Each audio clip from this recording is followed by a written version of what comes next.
Hello guys, and welcome to another video. Where today, that's right, we are back with TCM, but we're not doing any just like gameplay TCM. I literally just got the update now, and they've released the new museum mode. Also, I've got like one ear out because this ear is like muffled so bad. I think I got an ear infection, but I got this ear.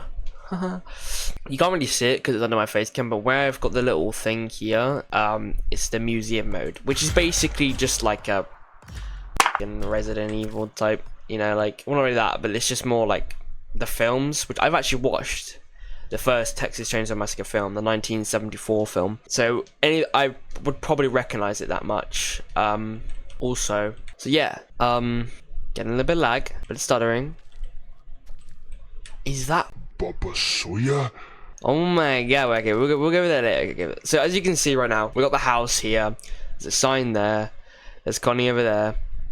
I just clicked the button and there's a few stuff on the left. It said F for camera, Q for inventory, and you can sprint to. The FOV is very zoomed in, but it's okay. So it says, welcome, check in here to receive your photo checklist. Use your camera to take photos of objects on the list. Oh, it's V. Oh, okay. Examine. Photo checklist outside. Pretty Lady Dan's exterior, Marrow Meadows, car graveyard, DKB 66, car graveyard. What's that? What has 7 arms but no head, 5 legs but can't walk, from field, and chicken nugget. I love chicken nuggets. What's this say? Examine.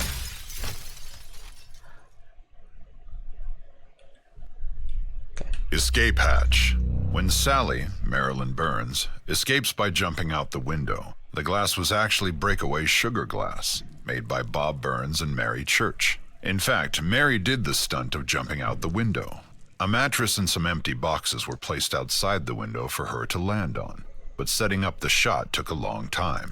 With the humidity of the Texas summer, the breakaway glass began to dissolve.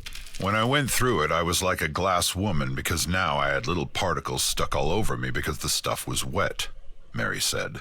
If they'd waited probably another 45 minutes, I don't know if there'd been any glass in those windows.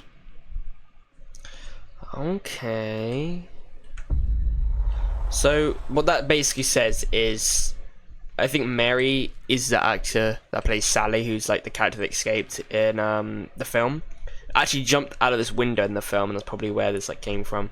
Obviously in the TCM game it's meant to be based real, like glass, that's why you take so much fucking damage. But yeah, poor Julie. Yeah, okay, this is the house. Oh, look at that. That's, yeah, I'm leaving. Bye. Examine. Truck. For the film, Gunnar Hansen found Leatherface's voice while driving in Austin, Texas. I remember exactly where I was. I had just turned south on Rio Grande from 19th Street, just south of the university. In a once elegant neighborhood of multi-story houses slowly being transformed into funky offices for lawyers and architects, from somewhere deep inside, I let out a piercing, agonizing howl. A big howl. I had to stop the car. The hair was standing up on my neck and arms. An unpleasant tingle ran down my spine. I was frightened. I drove home and went to bed, pulling the covers over my head. I don't ever want to make that sound again. Interesting. And the sound effects is crazy. Examine. Oh, not puzzles, it's fucking Resident Evil. It's like, okay, so we gotta, okay, so it's not just like, also the FOV is horrible, I'm just saying. Can we change that? Can we look at the wells? No, we can't. Oh, look, Valve's not here. Look, you see, like, this is where the valve would be, the valve exit. The swing here. Can we push that? Can we push that? Also, I'm like really tall compared to you. Why am I so tall? Like, you're so small. What the fuck?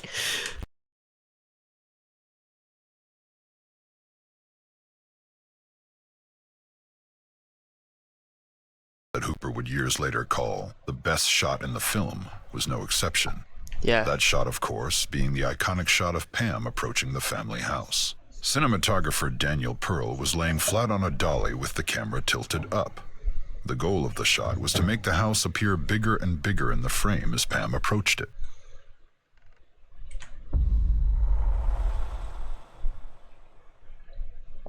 I do remember that scene actually. Yeah, and then she walked into the house and then yeah. That was a really weird like angle, but okay. It's like that's like shit in the film as well. So okay, we can't go into that house just yet. Can we go and see Bubba? I don't know who we're playing as either. I doubt we're playing. I think we're just playing as a camera, to be honest. I wouldn't be surprised. So my favourite boy over here.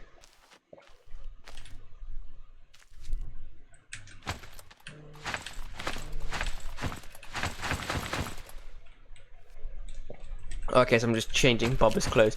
Yeah, these are always. That's his default. Old lady, pretty woman.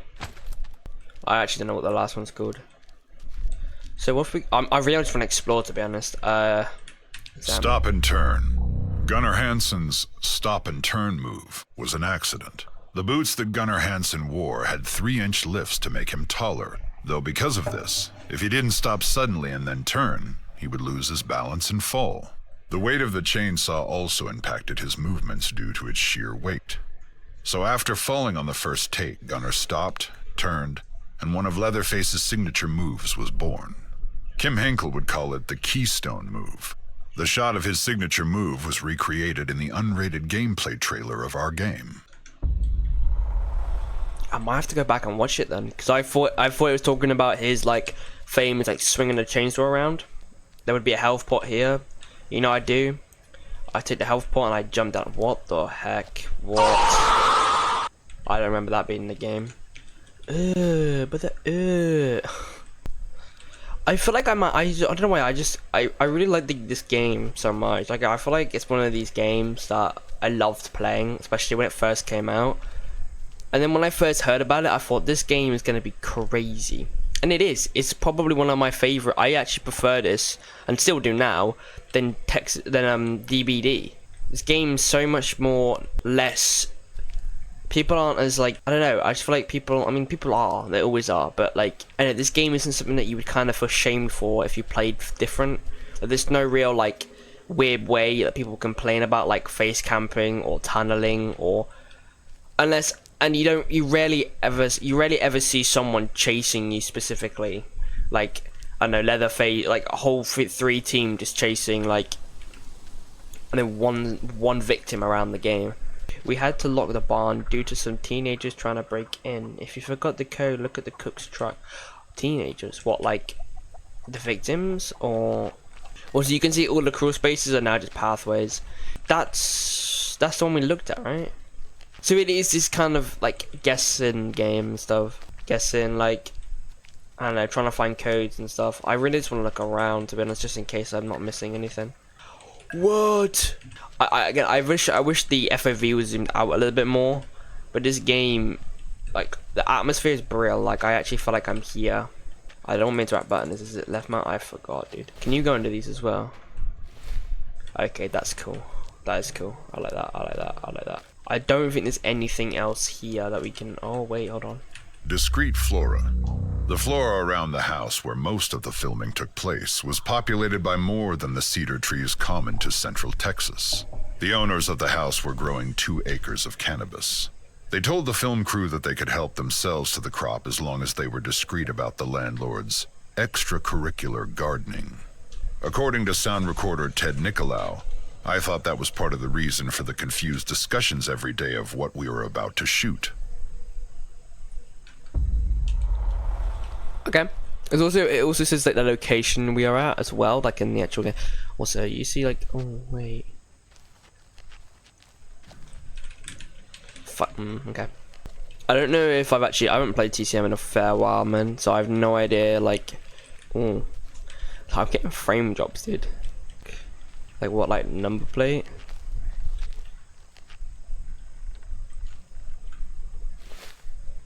Five, 4, 6, 8. Hold on. 5 is it? What is it? 5, 4, 6, 8. Right, we need to go to places and put them in. 5, 4, 6, 8. Call me The master of unlocking. Don't call me that. That's not what. That's Jill Valentine's line. This is chicken. This is chicken nugget. Chicken Nugget. Yeah. So. The game's composer, Ross Tregenza, used real chickens for the audio for Nugget. He luckily had a close friend and fellow composer that owned a farm with several chickens. The name Nugget was born from brand strategy lead Matthew Zepp. The name is a nod to the longtime nickname of his nephew.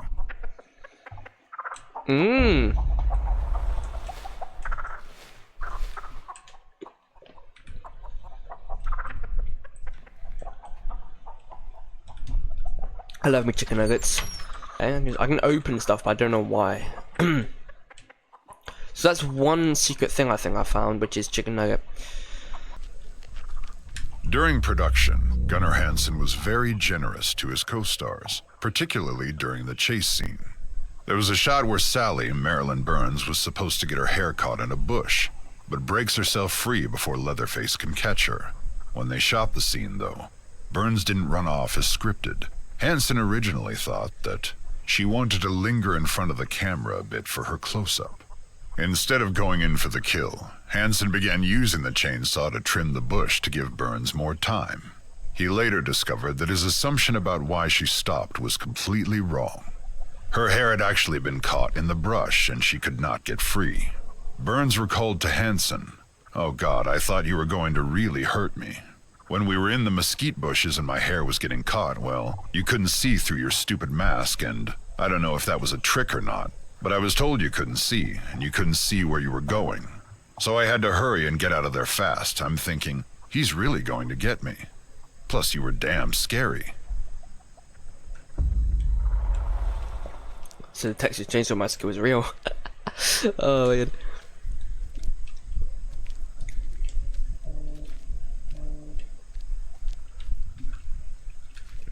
I don't know if there's different like places we can go to, so I don't know if we can actually go to like the gas station or something if we were to like run around or something. I doubt it, but that would be cool. Like I'd actually like free roam of like every map.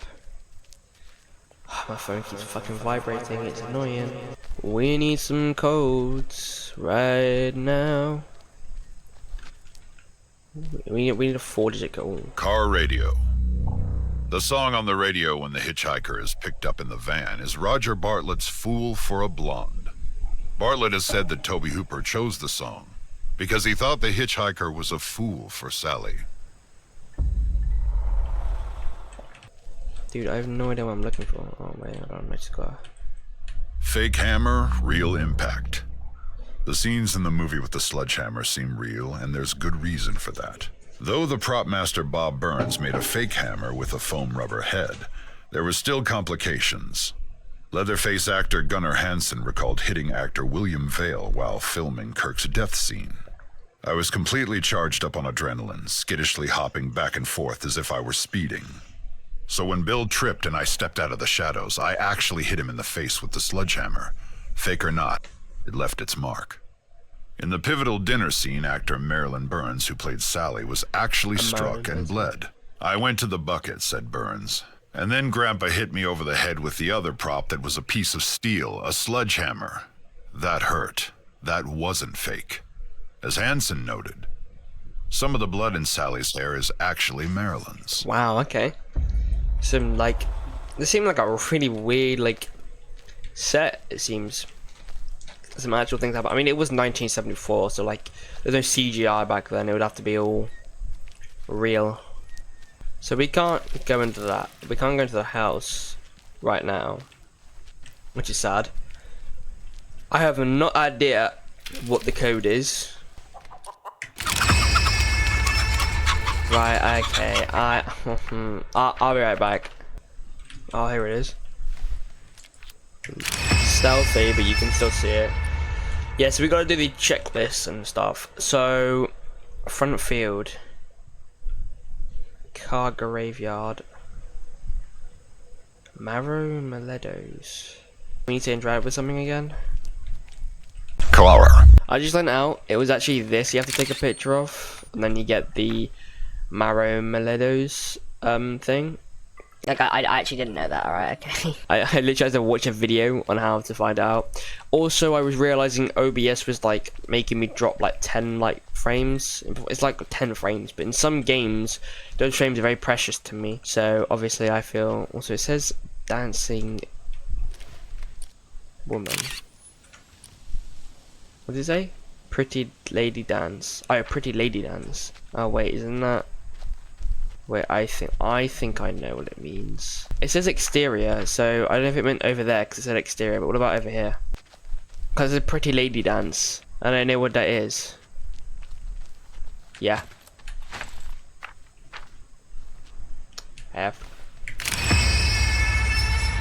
Way, okay. Now it says what has 7 arms but no head and 5 legs but can't. What way? Front field. Wait, is this? Yeah, wait, that's what the weird thing I saw. Right? 1, 2, 3, 4, 5, 6, 7 and 5 legs. 1, 2, 3, 4, 5. Yeah, this is it. It's okay. Hey there!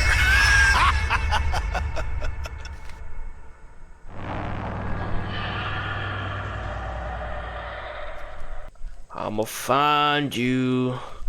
I will. I promise. That's Johnny Not Cook. Oh yes. That's what I'm talking about. 1973, 1973, which I think was actually when it was set.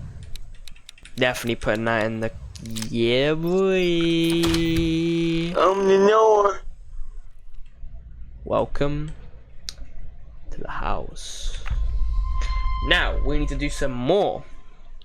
We're gonna find Skull Walt, family dinner, crisp Kringle, grandpa's arm candy, frames of fear, revoked licenses. Okay.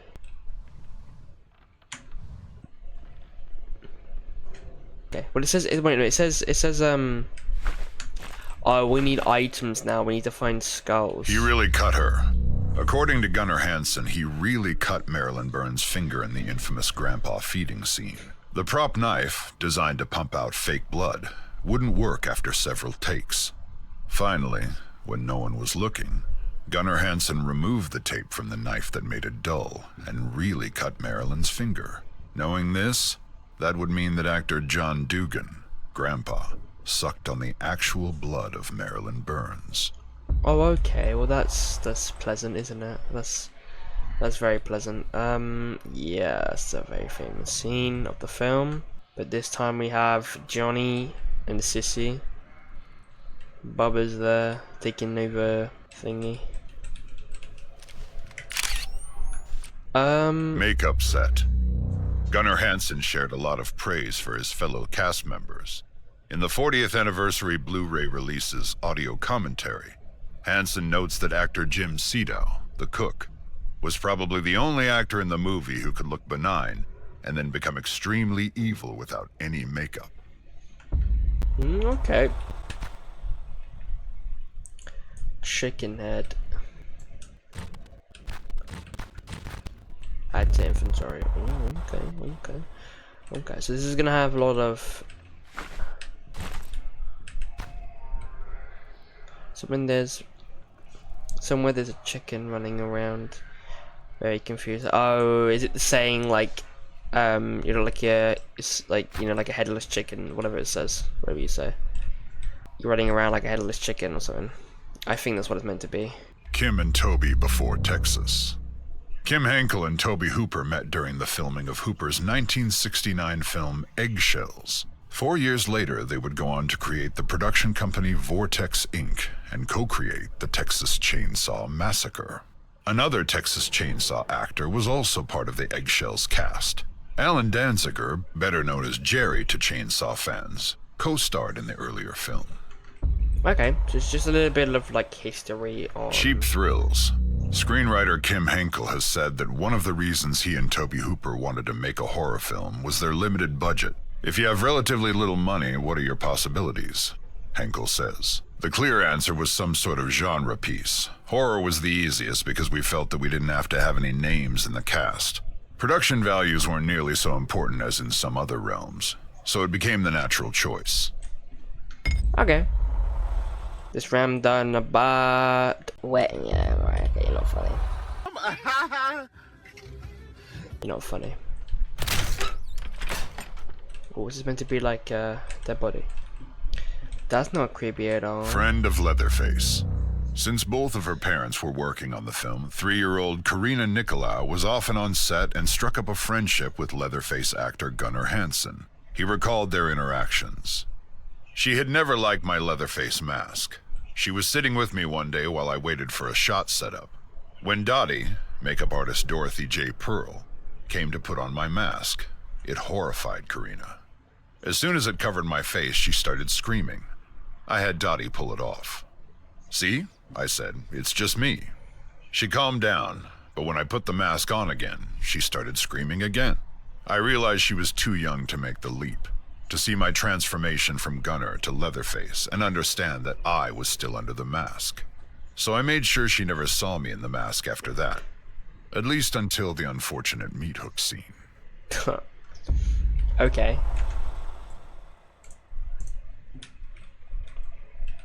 Ashtray. Actors are paid varying amounts for their work in film. For his voiceover in the opening monologue of the film, John Larroquette was paid with a single joint. Recent reports, however, suggest that his rate has gone up. Okay. So a lot of interacting here. That's blocked off, that's blocked off. And that's blocked off too. I do hope that some of the queue times in this game now are a lot better than they did when I last played. Because they were horrible, like I'll be honest. They were not very nice. There's gonna be something in one of these, isn't there? That looks so weird. So it's like puzzles and stuff. Photo. I don't know how it goes. I don't know if it's like I have a feeling this goes to the end. I feel like it's like a story. That's stuff downstairs. Oh, okay. Wait. I have an idea. Right, I think we need one more. Hitchhiker's camera. The make and model of the Hitchhiker's camera is a Polaroid automatic 230 land camera. It was manufactured and distributed from 1967 to 1969. This camera previously belonged to Maria Flores. The hitchhiker stole it after she was stalked and kidnapped by Johnny. Wait, I knew it was something to do with Johnny. Johnny was obviously, you could tell from the pictures or in at Nancy's house when he had the it was like a warning sign or something. Okay. Right, I think I have a plan. So it goes. I think it goes when they first arrive. Then Julie goes to front of the house, gets caught, and then yes, that makes so much sense. It's like how they came here. Obviously, we don't know. It's just like an online game, so we never know. That's frames of fear. So how they got here? Right, okay.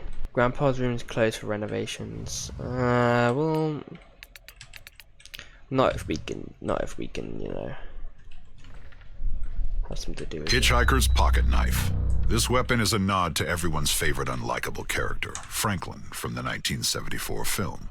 According to creative director Ronnie Hobbs and designer Rob Fox, they knew the likelihood of Franklin ever appearing in the video game was slim to none, so this was their way of including him as a small Easter egg. Okay. Sissy's straight razor. After Kim Henkel and creative director Ronnie Hobbs finished designing Sissy's look and backstory, the only question left was what type of weapon would she carry. According to Kim's secret catalog of character concepts, he always envisioned Sissy wielding some type of straight razor, a small, portable weapon that could stay hidden until just the right time. It's petite and deadly, just like Sissy. It fit her personality perfectly. So even though the hitchhiker carries it in the original 1974 film, it did in fact previously belong to Sissy. As far as what happened to her, or where Sissy is during the 1974 film, well, that's a story for another time. That's fucking interesting, actually. Jim Sedow's toughest scene to get right was the broomstick clubbing at the gas station.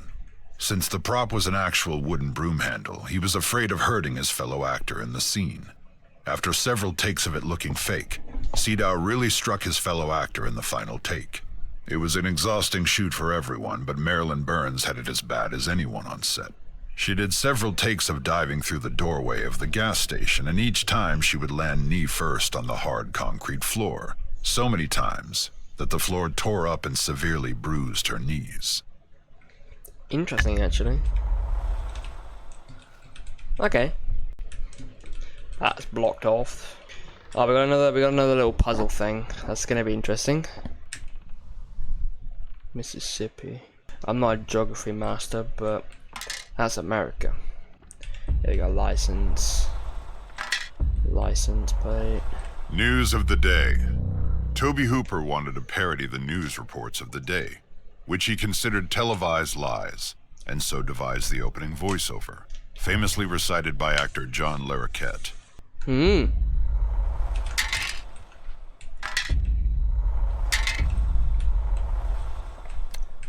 That's pretty grim, to be honest. Toby meets the cook. Director Tobe Hooper offered the part of the old man, the cook, to Jim Sedow after they worked together in the 1971 film The Wind Splitter. They were both a part of the cast in said film. Hooper and Sedow weren't the only Texas Chainsaw Massacre alumni to work on The Wind Splitter. Ron Bozeman was the key grip, Kim Henkel was credited as the grip, and Sally Richardson was the assistant director. Okay. Another puzzle thing. Oh, wait, hold on. So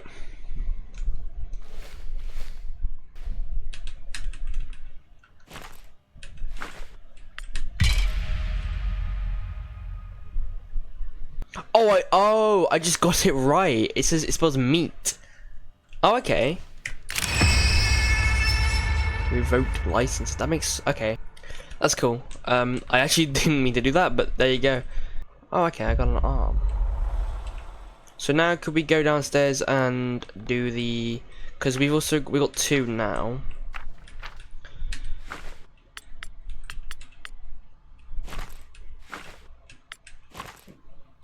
Yeah. Oh, wait, hold on.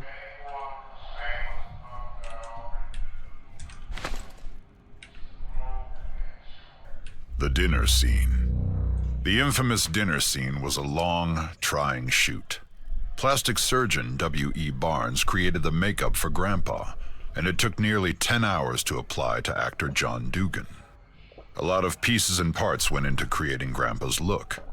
But because they were down to their last set of makeup parts, the crew had to shoot every scene involving Grandpa all in one day. The grueling shoot was one of the hottest days of the production, with temperatures over 100 degrees. The set windows were blacked out with black plastic in a house filled with cameras and lights that reached as high as 120 degrees inside. Because of the extreme heat on set, the food at the dinner table started to rot. The smell on set was ghastly for the entire cast and crew. All of the bones on the set were real, and combined with the lights that made them burn, released an unbearable smell. The combination of the stench with the extreme heat made a lot of the crew sick, and they'd take frequent trips outside to throw up. In the end, the brutal set brought a real rawness to the film. The shoot in total lasted nearly 32 hours for some of the crew. Holy shit, alright, okay. Some more lore. Wait, can we go down to the basement?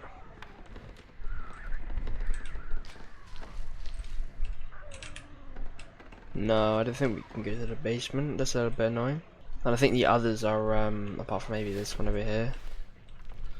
Genuine bone furnishings. The bones used for props were real animal bones found at a veterinarian boneyard and a cattle pasture.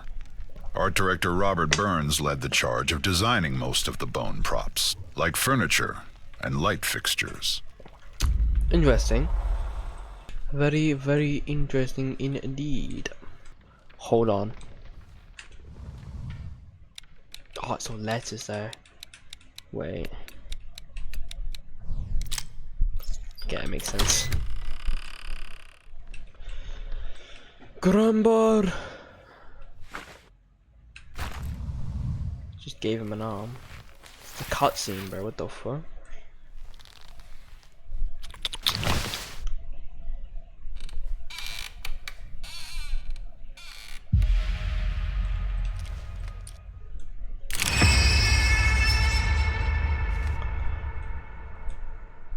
Okay.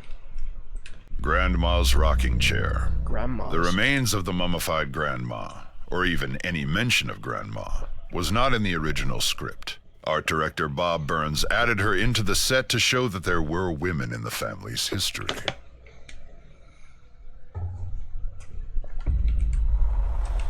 Okay.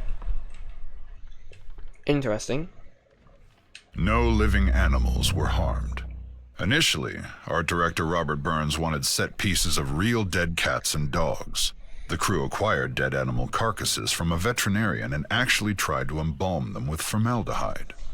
Makeup artist and production assistant Dorothy Pearl, at the time the wife of the film's cinematographer Daniel Pearl, was injecting a dead animal with formaldehyde when she accidentally injected into her own leg through the animal. Tobe Hooper then ordered that the dead animal carcasses had to be thrown out.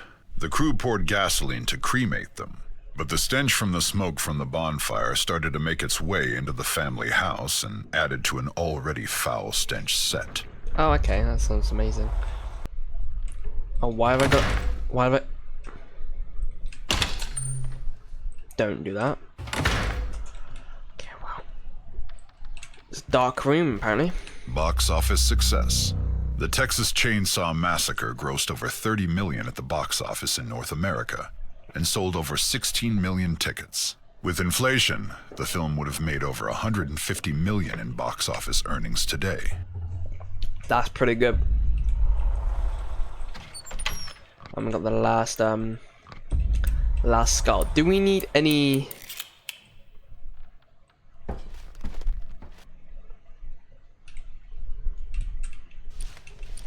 You heard that, right? Spring of '73. Kim footsteps. Henkel and Tobe Hooper spent January and February of 1973 writing the script, but production moved on rather quickly after that. They were shooting the movie by summer of 1973. Production manager Ron Bozeman would go on to work on another film that featured cannibalism. In 1992, he won an Academy Award as a producer for The Silence of the Lambs. Silence of the Lambs. Okay. Hitchhiker. Okay. Box up.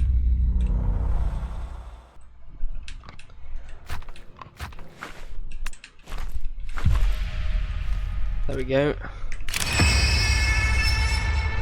We've got Skull Wall from that now. That's pretty cool. Oh yeah, just like from the film. Cook has this. Yeah. Skin lampshades. Why was the film marketed as being based on true events? According to Kim Henkel, the film's marketing of being based on true events evolved over production. The famous crawl, for instance, was implemented to mark the story as an historical event that was more captivating, but wasn't meant to be taken seriously. Another inspiration for the story were tales Tobe Hooper was told by his family as a young child. They told him stories of a killer from Wisconsin that would use human skin for lampshades. This Wisconsin killer was the infamous Ed Gein. That is true, actually. I heard that the film was actually based off of a cannibal who would actually turn human into furniture. So that was what it was based off of. We can also take a picture here. Does not like my FPS, but it's all good. Doesn't crash or anything. That's cool. So now we've only got living room to go. That's all of them, right? Yeah, it is. We can checklist now. Woo! That's what I'm talking about. Oh, does it say go to the soda? Will it tell us something? Because it gave us a code. Look, 1939, but I haven't seen any other code yet. So I'm not... Poor Julie. One outfit, 32 days. Actors only had one set of their wardrobe. The actors had to wear the same clothing for the entire 32-day shoot, 12 to 16 hours a day, 7 days a week. For fear of fading or being damaged, they couldn't wash the clothes. So the actors wore the same clothes unwashed for 32 days straight, in 95 to 100-degree Texas heat. According to the crew, Gunnar Hansen stunk of body odor worse than anyone on set by the end of the shoot. Oh, that's vile. Just pure sweat. Behind the scenes photo, Armadillo. Holy The shit. crew at Gun Interactive were able to recreate the film's opening shot of an armadillo when executive producer Ismail Vicens and brand strategy lead Matthew Zepp started their long drive back from one of their production trips to Texas. They noticed a dead armadillo on the side of the road. They quickly pulled off to the side of the road, dodging traffic at highway speeds, and snapped as many pictures as they could. They knew that this was completely unsafe, but they just couldn't pass up on the opportunity to get this shot. So the actual picture that they took. That's kind of weird, I'll be honest, because yeah, it's just kind of The weird. opening shot. Yeah, that's just kind of weird to me. We can't leave, we can't escape. I don't know what to do then. We've done the house. We looked at the bottle and it said 1939, but there's no other, if I'm correct, there's no other rooms or places across the house that have codes left. I'm positive. Like, I'm actually positive. Like, positive. Oh, no, I'm wrong. There is. I just wasn't looking enough. Ooh, yeah! We're in the basement now, boys. Oh, Skin. The practical effects of Leatherface's skin mask proved a difficult challenge for Bob Burns, the art director for the film. Mary Church, who had multiple responsibilities in the original film, including continuity and stunt coordination, noted that Bob spent weeks trying to come up with just homemade varieties of stuff that sort of looked like dried skin. I remember him being concerned about expression, or not being able to do expression, and that there probably needed to be other expressions maybe on the face. interesting. I can't go that way. Okay. Yeah. Look, now we got another thing. So, killing time, pig-headed bad dancer with a killer arm, hamburger, and frozen finger cold. Fake blood. As much as like it's nice to like examine and hear like the history, I kind of don't want to do that, to be honest. Like I don't know. I kind of just want to do like puzzles and stuff. I think that's why I really like knife arm. Is there going to be any victims down here? I genuinely don't know. That's blocked off. No ladder there. I mean, we kind of already saw the victims outside. I haven't seen, all we've seen is Connie and Julie. Haven't seen anyone else. I haven't seen like Anna, Sonny, Leland, Danny. Like, I haven't seen anyone. There's another code here, dude. That's probably for like after we've found all the stuff. That's the normal swinging sounds.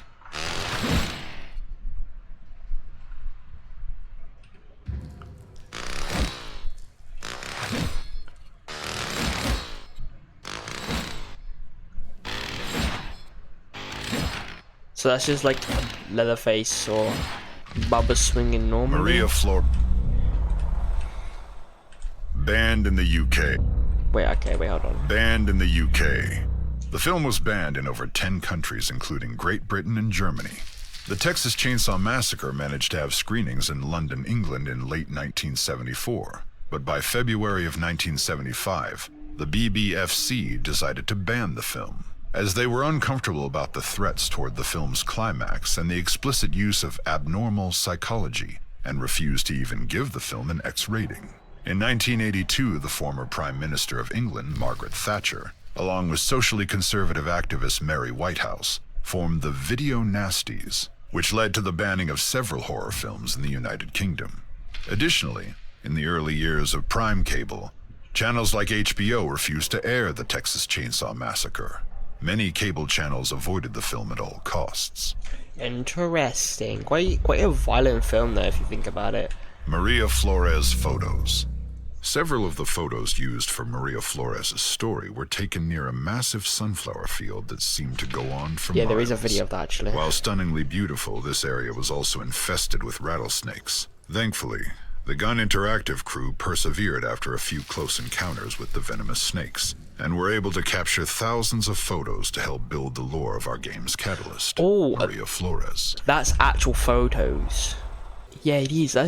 Those are actual photos. That's cool. What?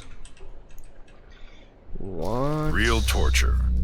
During Sally's torture scene, her screams ultimately led her to shout, "I'll do anything you want," which Marilyn Burns later recollected was the dirtiest thing you could say. It was pretty damn serious. Nowadays it comes out of everybody's mouth. Now they're doing it for free, they're jumping into it. But in those days, "I'll do anything you want," you just didn't say that. You never said that. Burns continues, though, that Sally's torturers, the Slaughter family, don't comprehend that because it's not the result they desire. Rather, she feels that they're so sexually repressed that they can only manifest desire as sadistic cruelty. What makes them even more horrific is the sense that they gather excitement by watching women suffer. That is kind of fucked up, I'm not gonna lie. Behind the scenes photo, Bull. During research production for the Texas Chainsaw Massacre game, Gun Interactive's creative director Ronnie Hobbs, executive producer Ishmael Vicens, and brand strategy lead Matthew Zepp traveled to dozens of locations in rural Texas. Thousands of photos were taken to capture the essence and authenticity of the Texas countryside. During one of these trips, the team at Gun stumbled onto a farmhouse they thought was abandoned, but little did they know they would meet a new friend. A massive bull in a nearby gated field with horns that stretched 4 feet end to end. However, the gate itself was not closed, so the team from Gun found themselves face to face and only 5 feet on the other side of this open gate, with this giant freak of nature. The Gun crew were initially terrified, but they carefully and meticulously walked around the fence while keeping their eyes on this massive creature. They were able to shut the gate, and any crisis was thankfully avoided. Okay. Interesting. So, right, let's go to the cold room. Oh.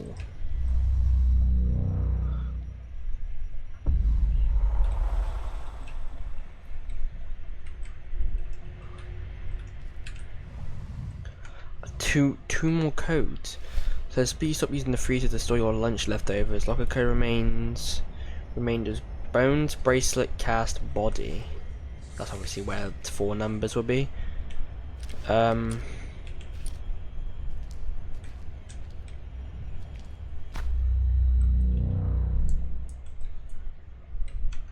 Wait, 3.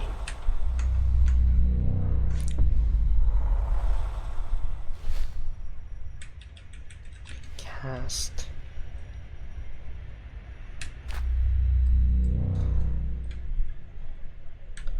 I feel like I'm playing like Resident Evil 7. I'm not even gonna lie, I feel like I'm playing Resident Evil 7.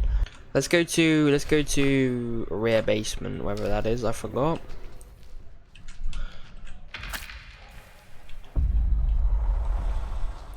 Rear basement.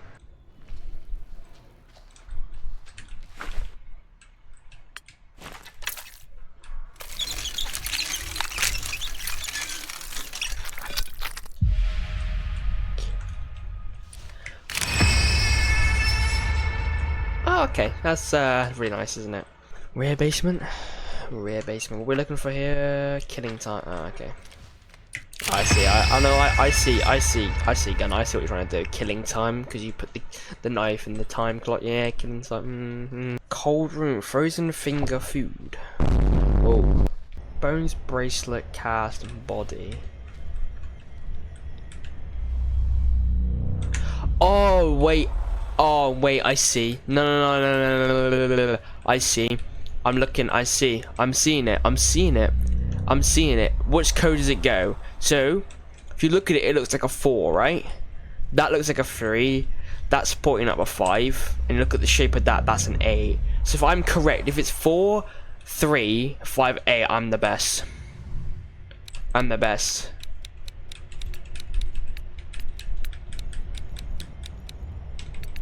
Okay, maybe it's not in that way. Is it 8, 8, 5, 3, 4?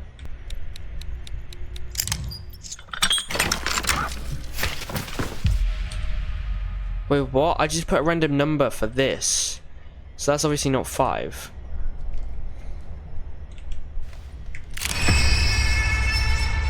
Food. I see.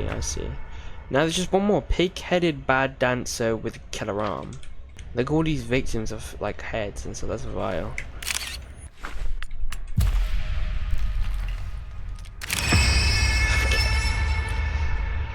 Okay, right, that's all of the things done. And then we get the stamp.